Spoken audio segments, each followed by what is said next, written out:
రష్మి కోసం సుధీర్ ఎంట్రీ ఇచ్చారట. వెంటనే కౌగిలించుకొని కన్నీరు పెట్టుకున్నాడు సుధీర్. వీటికి సంబంధించిన ఫోటోలు, వీడియోలు సోషల్ మీడియాలో ప్రస్తుతం ఎంతో వైరల్ అవుతూ ఉన్నాయి. ఇక సడన్ గా ఉన్నట్టుండి రష్మి కొరకు సుధీర్ ఇలాంటి నిర్ణయం తీసుకోవడం ఏంటా అని కూడా అభిమానులైతే ఎంతగానో ఆశ్చర్యపడిపోతున్నారు.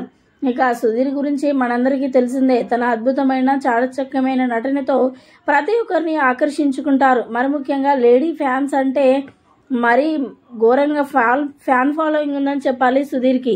అయితే ఇప్పుడు సుధీర్ చాలా రోజుల క్రితం నుంచి రష్మిని కలవడం లేదట. ఎందుకు అనంటే మరి సుధీర్ చేతిలో మరి 2-3 సినిమాలు ఉండి ఆ షూటింగ్లో చాలా బిజీగా ఉండడంతో మరి రష్మితో మాట్లాడడానికి టైం ఎప్పుడూ దొరకట్లేదు. ఇక ఉన్నట్టుండి మరి రష్మి బుల్లితెరపై యాంకరింగ్ చేస్తున్న విషయం మనందరికీ తెలిసిందే.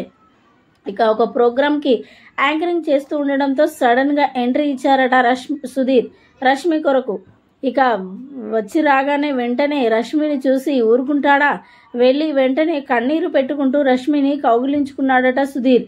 వీటికి సంబంధించిన ఫోటోలు, వీడియోలు సోషల్ మీడియాలో ప్రస్తుతం ఎంతో వైరల్ అవుతున్నాయి. ఎట్టకేలకి అభిమానులకు సంబంధించిన కోరిక ఒకటి నెరవేరింది. రష్మి, సుధీర్ విడిపోయారు అనుకున్న వారికి ఒక మంచి క్లారిటీ వచ్చిందని చెప్పొచ్చు ఈ యొక్క వీడియోతో. వీటికి సంబంధించి ఫోటోలు అయితే ఇప్పుడు సోషల్ మీడియాలో హల్చల్ చేస్తూ ఉన్నాయి.